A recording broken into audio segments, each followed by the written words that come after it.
¿Qué tan bien articulada está la afirmación? El mundo no tiene a nadie al timón, como observación sobre que no hay un poder total y monolítico. Es que es eso. Pero es que el mundo no tiene a nadie al timón y las sociedades no tienen a nadie completamente al timón.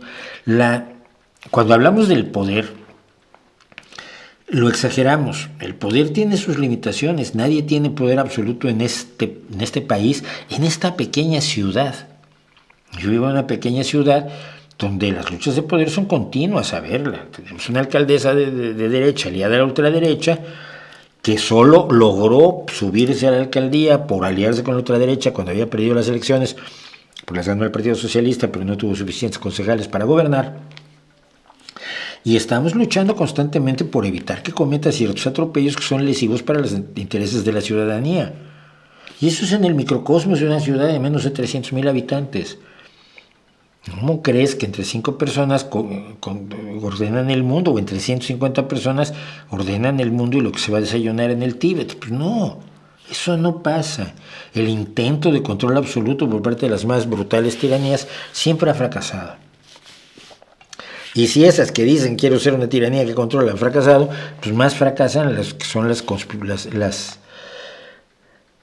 conspiraciones imaginarias, las conspiranoias, ¿no? En el grupo Skull and Bones se decide el futuro del mundo. ¿Cómo? A ver, cuéntame cómo. Porque esa es la otra, ¿no? Siempre tienen el grupo malévolo, el MKUltra, ¿no? Los Illuminati, los masones, Bilderberg, Davos, ahora Davos es otra conspiración. Vale, en Davos deciden que va a pasar esto. ¿Puedes decirme cómo hacen que ocurra? Van a tirar la economía de tal país. Vale, ¿puedes decir cómo lo hacen? Porque verás, hay empresarios en ese país que no quieren que les tiren la economía. Independientemente de asuntos políticos, a los empresarios les gusta seguir teniendo sus empresas y ganar dinero con ellas. Luego están los intermediarios financieros que también viven de esto, ¿no? Luego están los de la bolsa de valores. ¿Cómo haces para que lo que se decidió en Davos cambie a todas estas personas para que dejen de hacer lo que tienen que hacer y tiren la economía del país?